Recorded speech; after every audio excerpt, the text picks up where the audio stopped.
Bueno, muy buenas tardes a todos.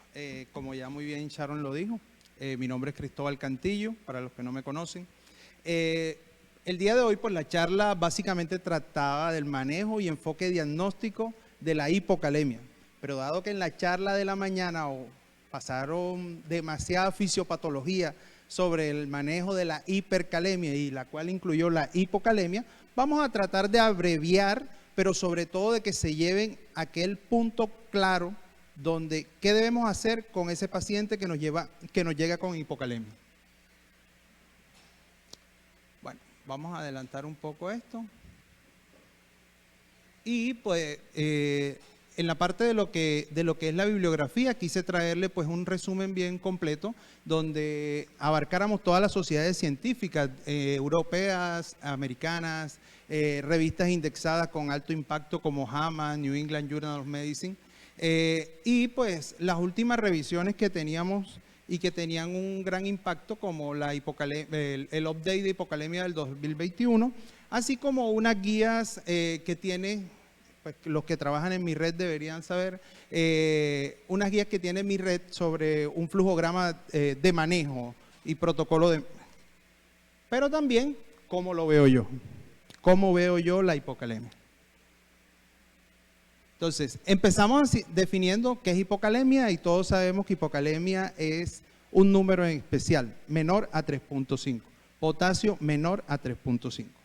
Entonces, debemos decir que el potasio es el principal catión más abundante a nivel intracelular, pero que sobre todo no tiene reemplazo por ningún otro para cualquiera de sus funciones, por lo cual es es imprescindible para la vida. El rango normal, algunos autores dicen, como dijeron esta mañana, de 3.5 a 5.5, de 3.5 a 5, pero para mí 3.5 a 5.2. El potasio en orina, que esto es importante en una muestra aleatoria, que debe ser de 20 milequivalentes por litro, y el potasio en orina 24 horas, que debe ser entre 25 y 125. Es importante saber que la hipocalemia se presenta sobre todo en pacientes que se encuentran hospitalizados y que esta funciona más o menos en un 20%, al igual que las más presentes es aquella que está entre 3 y 3.5. Bueno, para recordar que hay factores reguladores de la homeostasis del potasio, como son los factores que favorecen la entrada del potasio a nivel intracelular, los que favorecen la salida del potasio a nivel extracelular y los factores que regulan la secreción distal de potasio. Esto, vuelvo y le digo, no vamos a seguirlo revisando porque ya esta mañana pues hablaron de esa parte. En cuanto a la clasificación, ¿cómo la veo yo? Menos de 3.5, como ya dijimos, hablamos de hipocalemia, pero tenemos que darle apellido a eso. Entonces tenemos que las clasificaciones las vamos a dar según la gravedad y según la etiología. Según la gravedad es la que nosotros casi siempre conocemos, que va leve, moderada y severa, definiendo como leve entre 3 y 3.5, moderada entre 2.5 y 3 y severa menor de 2.5 miliequivalentes por litro. Al igual que la pérdida se estima en la leve de un déficit de un 5%, en la moderada de un 10% y en la severa de un 15%. ¿Y esto para qué nos va a servir en realidad este porcentaje? Para la reposición del mismo. En cuanto a la etiología, pues las etiologías de la hipocalemia, y voy a pasar rápido esta, quien quiera verla, nos vamos a basar principalmente en 4 pilares. Una de tipo medicamentoso, en la cual tenemos muchos medicamentos, sobre todo los diuréticos, que nos generan esto, al igual que los laxantes, que son la causa más común, pero tenemos antibióticos como las penicilinas, tenemos medicamentos como la teofilina o como la anfotericina B, que generan hipocalemia de manera rápida. Otro tenemos que son las pérdidas gástricas, como es la diarrea crónica, la ingestión de arcilla y el adenoma velloso, al igual que a nivel de las pérdidas renales, en la cual hay un exceso de esteroides en los pacientes con síndrome de Cushing, el hiperaldosteronismo primario, los tumores raros secretores de renina, la hiperplasia suprarrenal congénita, la ingestión de sustancias como la glicerina, el síndrome de Bartter y el síndrome de Gilterman, que son tubulopatías congénitas y la hipomagnesemia. En el intercambio intracelular tenemos la gluconeogénesis, la administración de insulina, y aquí en este hay que hacer un paréntesis y decir que esta es la única indicación para este paciente que tiene hipocalemia, pero sobre todo en el contexto de una cetoacidosis diabética, de no iniciar nunca insulina. Paciente con hipocalemia, nunca inicien insulinoterapia en un paciente con cetoacidosis diabética, porque es una contraindicación absoluta. La estimulación del sistema nervioso simpático, la tirotoxicosis y la parálisis periódica familiar, que también es de tipo congénito.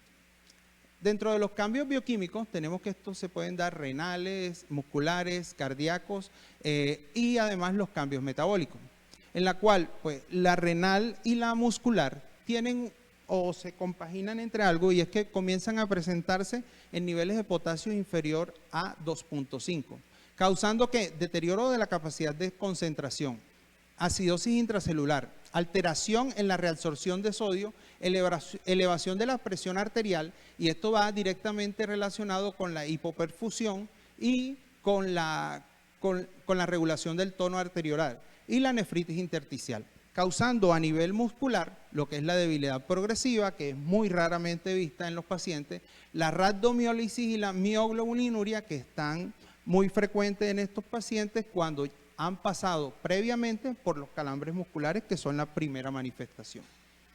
A nivel cardíaco, pues tenemos las anormalidades electrocardiográficas, que más adelante les diré, y las arritmias cardíacas. Y a nivel metabólico, lo que es la intolerancia a la glucosa, pero sobre todo, producto de una baja producción de insulina.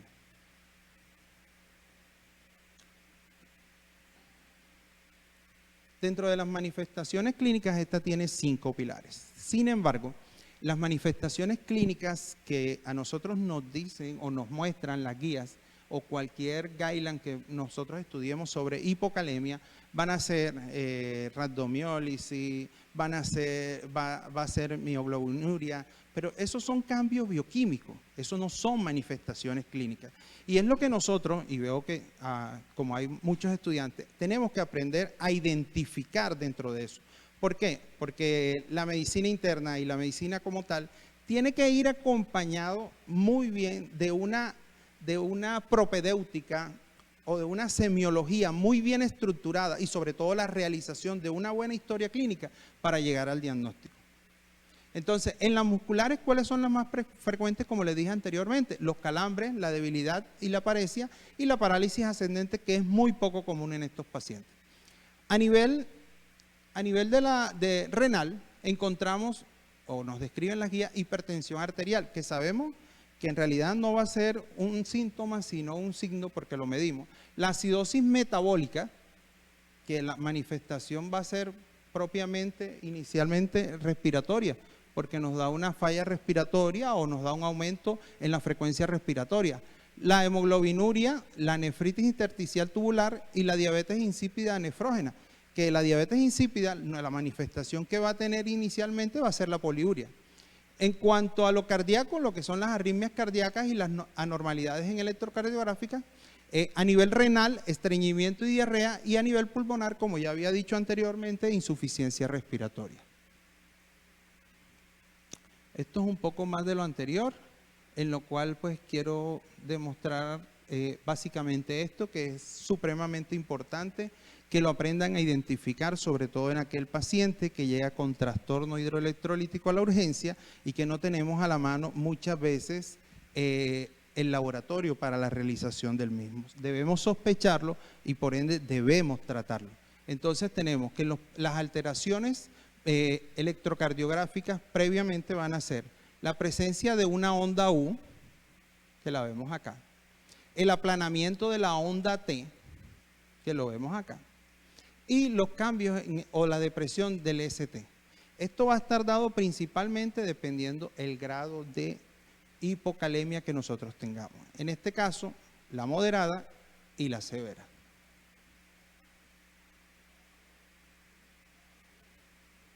Bueno, en cuanto a los algoritmos diagnósticos, hay varios. Todos comienzan como este que trae la guía española. que es la última revisión de JAMA, pero este es quizás el que yo quiero que ustedes se lleven, uno de los principales que quiero que se lleve y otros dos que vienen en la anterior. Lo principal en esto va a ser siempre una buena historia clínica y un buen examen físico, para evaluar si hay pérdidas gastrointestinales, si hay uso de diurético o si hay uso de otros medicamentos como antineoplásicos como el cisplastino, anfotericina B o algún otro medicamento que pueda estar generando en ese momento eso. Si hay daño renal, si hay uso de insulinas o exceso de catecolaminas, entonces bajo ese contexto decimos, si estamos usando, paramos. No estamos usando, pero además de eso tenemos hipertensión, tenemos que buscar. Si hay hipertensión, chequear en plasma la aldosterona y la renina, y si no hay hipertensión, mirar los niveles en orina de sodio, cloro, potasio y creatinuria. Si hay en plasma niveles de aldosterona y de renina que estén elevados, vamos a buscar la presencia de un exceso de mineralocorticoides. Si no, si acá hay la presencia de estos y están alteradas, buscar las causas gastrointestinales, que haya una pérdida por vómito o un uso de laxante excesivo de laxantes o un uso diurético excesivo.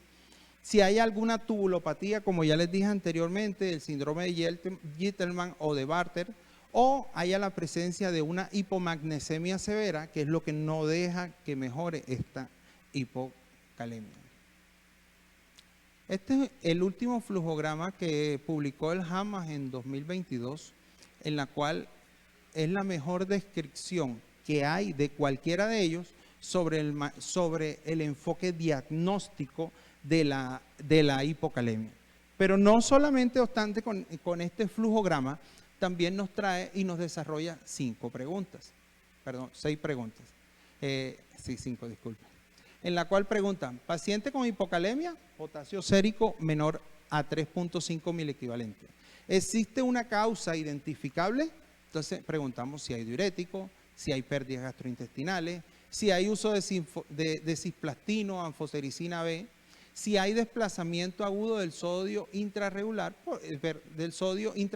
por ejemplo, el efecto de la insulina. Si no, existen factores de riesgo para el aldosteronismo primario, hipertensión resistente a tratamientos diuréticos o hipocalemia recurrente. Si hay, evaluar la relación de aldosterona-renina plasmática después de reponer el potasio. Si no hay pérdidas de potasio, evalúe el sodio, el cloro, la creatinina en orina, evalúe el magnesio y el bicarbonato sérico. Una relación potasio-creatinina en orina de mayor a 22 milequivalentes sugiere una pérdida en orina. Entonces también hay que evaluar el cloro urinario y también la relación sodio-cloro y evaluar pues si los niveles de magnesio están bajos.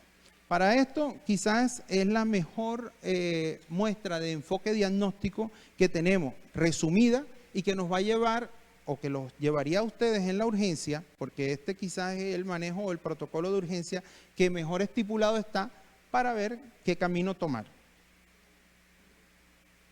Bueno, viéndolo hasta aquí, lo vemos así, de esta manera. Tenemos que los trastornos del potasio son 2, hipocalemia e hipercalemia. La que nos compete a nosotros es la hipocalemia. Tenemos que, según la clasificación, leve, moderada, severa, por el rango. Según la etiología, hay una ingesta inadecuada de potasio, hay una mayor excreción de potasio, hay un desplazamiento del potasio desde el espacio extracelular al espacio intracelular, con ciertos síntomas como la debilidad y la fatiga, los calambres musculares, las palpitaciones, el empeoramiento del control de la diabetes, el paciente con poliuria y los síntomas psicológicos en este caso son muy poco frecuentes, pero está lo que es la psicosis, el delirio, las alucinaciones y la depresión. Y llegamos al diagnóstico, pero este diagnóstico se basa en 3 pilares: medición del magnesio en suero, medición del potasio en orina y la realización de un electrocardiograma. Entonces, yo espero que hasta ahí estemos claros en cómo identificamos los trastornos del potasio, en este caso la hipocalemia. Una vez nosotros pensemos en reponer potasio, tenemos que pensar en las reglas de oro del potasio.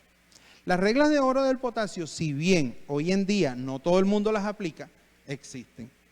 Y son básicamente dos pilares que conceden a la concentración y a la velocidad. La concentración, ¿cuál? La cual nos dice que por vía periférica máximo 40 miliequivalentes por litro y vía central máximo 60 miliequivalentes por litro. Eso nos lleva a la relación que nosotros traemos desde que nos enseñan en la universidad y cuando acudimos a la universidad, al hospital, que nos dicen 2 ampollas de potasio en 500 de solución, pásasela tanto. Es por esto. Y es basado principalmente en eso. Recordar también que por vía periférica no pasar más de 4 miliequivalentes por hora y por vía central no pasar más de 40 miliequivalentes por hora. Hay otros como diluir solo en solución salina, control de potasio cada 6 horas, no administrar más de 200 a 250 miliequivalentes por día y tomar un electro antes y después de la reposición. En cuanto al tratamiento, tiene dos objetivos. Uno, la reposición y otro, la concentración. En la hipocalemia leve, como les dije anteriormente, corresponde al 5%. Si el paciente tolera la vía oral, lo mejor es iniciar con una dieta con suplementos ricos en potasio o simplemente con el elixir de gluconato de potasio, el cual en cada 15 ml contiene 20 miliequivalentes de potasio.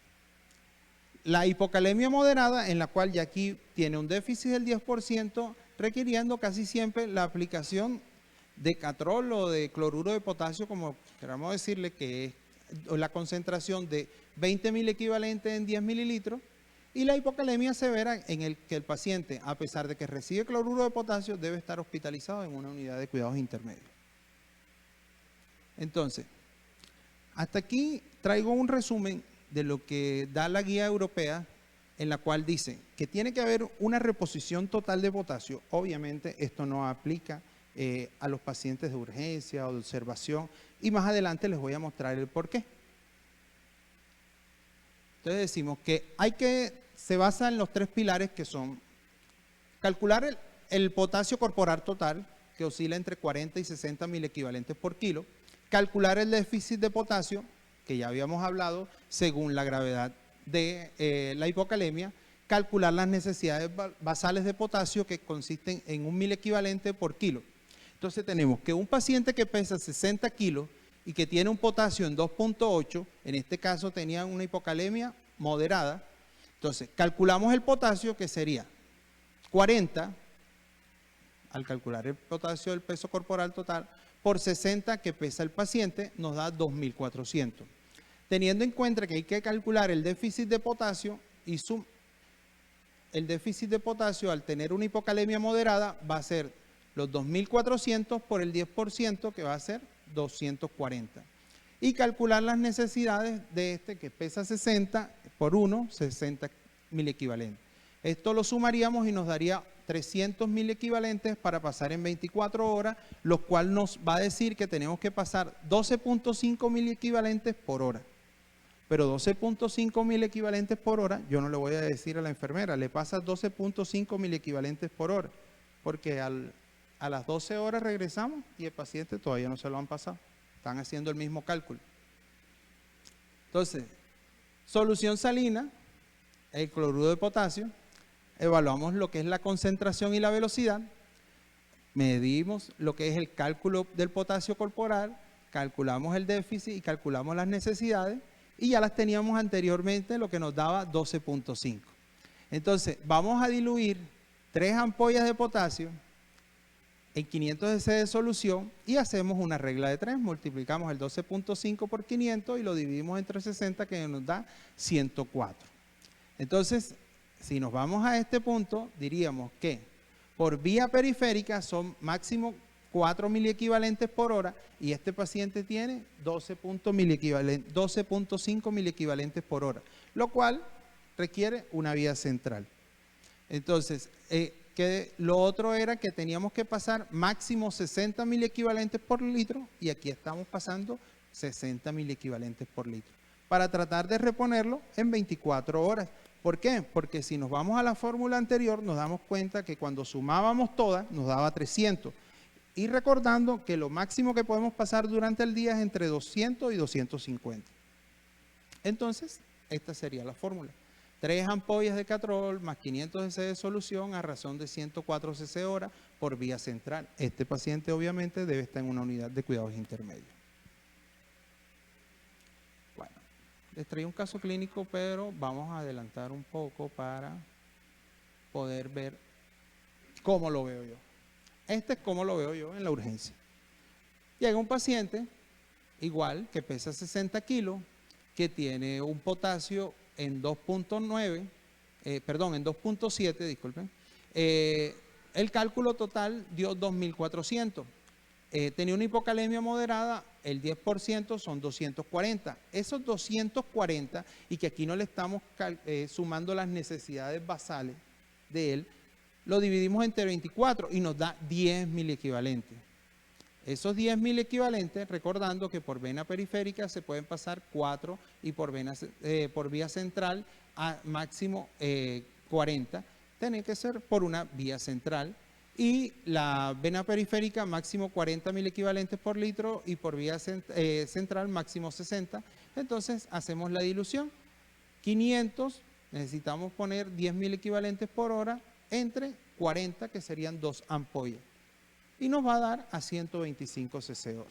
Esto es lo que vamos nosotros a diluir en la urgencia para pasar en 24 horas. Aquí traigo pues un flujograma que nosotros tenemos en mi red y que es mucho más práctico, que aplica mucho a la urgencia, que aplica mucho al paciente hospitalizado, pero que no, en teoría no nos deja ni siquiera pensar. ¿Por qué? Porque ya está todo descrito. Y está todo descrito porque, bueno, en abanderamiento del doctor Emilio se realizó, pues obviamente, este flujograma. Los resultados de ionograma menor a 3.5, identificar la causa. ¿Sí? Esta causa inicialmente es con la historia clínica, con un buen interrogatorio, llegar a un examen físico adecuado y determinar la presencia de los paraclínicos. Obviamente encontrando potasios menores a 3.5, realizándole un EKG de 12 derivaciones, unos gases arteriales y una creatinina y un potasio en orina. Y de ahí pasamos a ¿qué? A categorizar. Una vez categoricemos si es leve, si es moderada o si es severa, vamos a realizar tratamiento. Y si ya se acuerdan anteriormente, yo les había dicho que lo máximo que debemos pasar por vía periférica son 40, ¿verdad? Entonces, son 2 ampollas en 250 cc de solución por vía endovenosa en 4 horas. Y tratamos de recuperar mucho más rápido a ese paciente, teniendo en cuenta que si tiene hipomagnesemia, hay que añadir una ampolla de potasio a la reposición y buscar y tratar la causa. Entonces, ahí en ese momento, valoración por medicina interna. Si llega a ginecología, remisión al CUD. Y bueno, vamos a cerrar el día de hoy rápido para darle paso al compañero, en la cual pues desde la forma holística que vemos nosotros, estamos integrados como grupo de medicina interna, ya que si bien hay diferentes caminos en los cuales estamos tratando de que se maneje siempre el mismo concepto, tanto de los médicos generales que nos acompañan, de los internos que nos acompañan, pero sobre todo de un excelente grupo de internistas que tenemos. Muchas gracias.